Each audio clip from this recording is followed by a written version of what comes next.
Hi, it's James back with another video, and this one was another one where I wanted to revisit a successful list I made that it had been a while since I had revisited.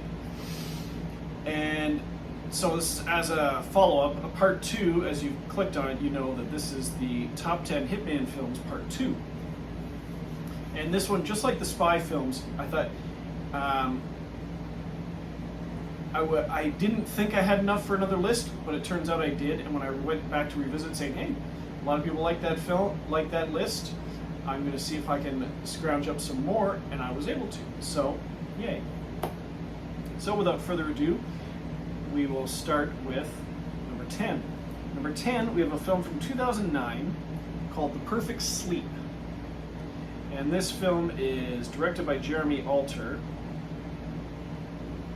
and written and narrated by Anton Pardo. And this is sort of, like, if you go by the plot summary, it's sort of like a noir film where a guy comes back to a town he said he'd never come back to save a woman he can never have. And he sort of worked for this crime family and always wanted this girl who was the girlfriend of his boss. And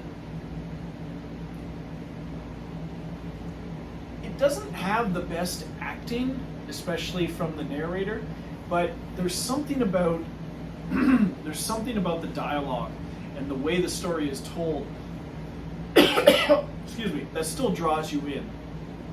You're still interested, despite not necessarily enjoying what you see, but enjoying what you hear. So I thought it was a well done sort of indie noir hitman film, with the only real recognizable person or people would be Rosalind Sanchez, and I know his name. Well, several actually.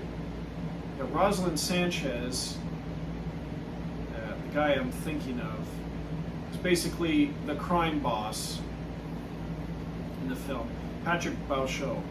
And there's also a few actors you'd recognize. A Russian actor, Pasha D. Lynchnikov, Cameron Dado. You'd recognize them in the film. You say, "Oh yeah, that's that guy from this film." Anyway.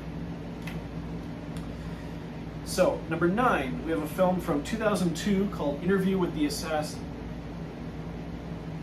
And this is sort of shot mockumentary style, where a guy is interviewing his next door neighbor who claims to be the assassin who shot JFK, not Lee Harvey Oswald. And as the movie goes on, he's like taking him on a tour around sites. We're like sort of getting him to back up his story. And the guy's getting deeper and deeper into this guy's world, and you're not sure if he's going to be able to get himself out of trouble, or will he be made part of the story and implicated in something. So I'll stop there. But it's essentially two guys, and Raymond J. Barry is the main assassin guy, his next door neighbor who he's interviewing. He's about the only recognizable guy you see in there. And sorry. So I'll stop there. I don't know how easily this movie is to find. I believe I took it home when I was working at Rogers, and that's going back some time. So it might be out there. Maybe it's on Netflix somewhere or whatever. Anyway, number 8, we have a film from 2018 called Proud Mary. And this is one that stars Taraji P. Henson, and you've also got Danny Glover, Neil McDonough, Xander Berkeley. She's essentially she's a hit woman.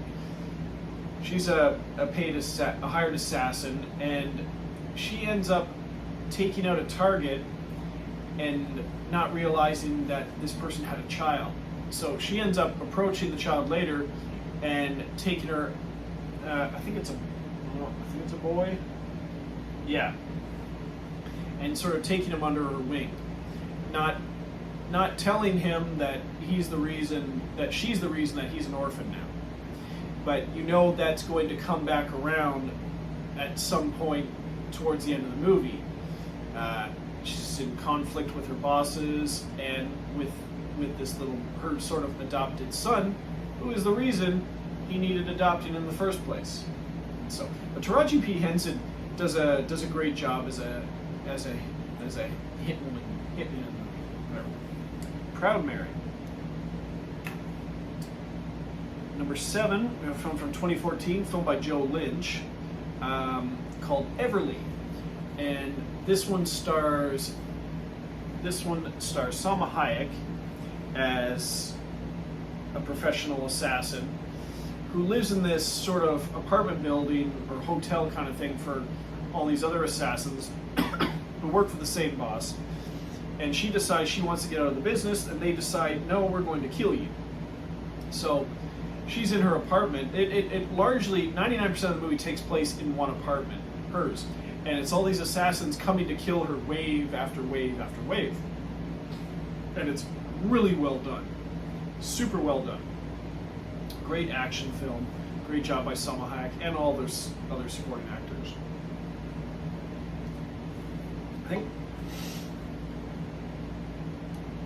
I think Salma Hayek is the only name you'd recognize. You might recognize some of the other faces, but I don't know enough about them to say their name and say I know who that is. But I'd recognize them if I rewatch the movie, which I'm going to. So that's Everly. Salma Hayek plays the title character, Everly. Number 6, we have a film from 2021 called The Protege. So this came out during one of the few times we were open during the initial lockdowns. And it stars Maggie Q, Samuel L. Jackson, and Michael Keaton primarily. And it's directed by Martin Campbell, who directed a couple of James Bond films. And this is sort of like she's a professional hitman who was mentored by Samuel L. Jackson.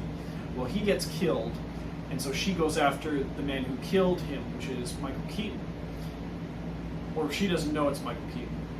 And he is another killer who becomes oddly fixated on her. And so they do this kind of cat and mouse thing until they sort of meet up and engage. But they're still at odds. They're still enemies. So one of them is going to have to kill the other at some point. So therein lies the conflict. So I enjoyed this film a lot. And you get Michael Keaton doesn't often play a bad guy, and he's not an entirely evil character in this film, not like in Pacific Heights or whatever. But it's a very different role for him. All right, number 5, we have a film from 2008 called Bangkok Dangerous. It's a film by the Pang brothers starring Nicolas Cage, and it's a remake of their own film from 1999. Apparently it was their debut film. And it takes place in Thailand, and so does this one, but this one stars Nicolas Cage. And he's a hitman, and he goes from job to job, and he'll recruit a local to get him to drive him around and sort of like his local contact. And at the end, he murders them in some way where it looks like an accident or a suicide and moves on to the next job. Well, the most recent one, he has this new contact. He recruits, and the guy sort of admires him, knows what he is, finds out what he is, and wants to be like him, wants him to train him. So he's sort of conflicted between, well, I'm going to have to kill this guy one day, but I really like this guy, and I want to teach him what I know. So you wonder, well, will he actually go through with it, or will he let him live? Or will they go in business together? I don't know. He's there, and he's on a job, and he has a job to do, but he has this new protege, and he also falls in love with a local woman. So there's a lot more to this movie than most Hitman movies allow. And I thought it was a very good movie, although most people don't like it. I don't know why. But I thought Nick Cage did a fine job in this film, and I think it was just a fine movie all around. It's my opinion. Bangkok Dangerous, 2008. All right, number 4, we have a film from 2011. I think it's the most recent film that William Friedkin has directed. He's working on one right now. I don't know if it's been released yet, but this is the last one he did, and based on a stage play by Tracy Letts. And this one stars Matthew McConaughey as Killer Joe, and you've also got Emile Hirsch, Juno Temple, Gina Gershon, and Thomas Hayden Church. And Emile Hirsch basically wants someone killed and hires Killer Joe, who is this police officer in Texas who also moonlights as a hitman. And so he hires him, but he doesn't really have the money yet to pay him. So Joe takes his Emile Hirsch's sister, played by Juno Temple, as sort of like a retainer, and sort of tries to initiate a relationship with her. And Matthew McConaughey is a pretty scary individual in this film, very emotionless. And I had never seen him. I mean, I'd seen him in like Texas Chainsaw Massacre: The Next Generation, which is awful. I wouldn't waste your time on it. But he played a bad guy in that. But he plays a very creepy, sinister guy in this, and it comes through. But I thought this is a very, very well done movie, and that's why it's so high up on this list. Killer Joe. All right, number 3, we have a film from 1999, and it's filmed by Jim Jarmusch, and it's called Ghost Dog: The Way of the Samurai. Now, if you're a fan of Jim Jarmusch movies, and I'm a fan of most of them, you're aware of this film. If you're not, just watch it. Just watch it. You're going to love it. It stars Forrest Whitaker, and most of the other actors you won't really recognize. But he's a hitman, but he lives by the code of the samurai. He was a kid who was nearly beaten to death by some other thugs, and this mafia guy rescued him and sort of raised him to be this hitman. And he adopted his own code of the samurai, adopted his own way of life using the code of the samurai. Like he keeps pigeons, he trains pigeons, but you'll also see him like doing like sword kata on the roof, and like the movie is sort of not necessarily split into chapters, but something will happen, sequence of scenes will happen, and then it'll black screen, and he'll read a quote from the Way of the Samurai, and then goes on, then a quote from the Way of the Samurai. And he lives by that code. And you'll see him, it looks a little silly, but you'll see him, he got the twin silencers with the underarm holsters, and he has the gun. You'll see him do like a little like you twirl with the sword, and you go like this, and you put the gun away. It looks a little silly, but if that's the silliest it gets, that's the silliest as it gets. So I'm willing to forgive that, because the rest of the movie is stellar. Ghost Dog: Way of the Samurai. The cameo by RZA in there. All right, number 2. These last 2 may be well known because they're a little more higher profile, but I don't think they got the recognition they deserved, and still don't to this day. Number 2 is a film from 2017 called American Assassin. And it's based on a series of books by Vince Flynn, and he did a series of books with the character Mitch Rapp as this badass CIA operative. And this film was basically based on the novel they wrote as a prequel to all those, show how he became such a badass. So that's this film, and it stars Dylan O'Brien as Mitch Rapp, but it also has Michael Keaton, Shana Latham, Taylor Kitsch in a rare bad guy role. This is just an intense, awesome special ops kind of film where the CIA is training this kid to go after this former rogue, this former agent that went rogue, Taylor Kitsch, was trained by Michael Keaton, who's now training Dylan O'Brien. So it's like he trained this guy, he went bad. Now he's training this young guy to go after his former trainees. It's just awesome when you get Taylor Kitsch in the same room as Michael Keaton, that face-off, and you get the face-off of Dylan O'Brien and Taylor Kitsch.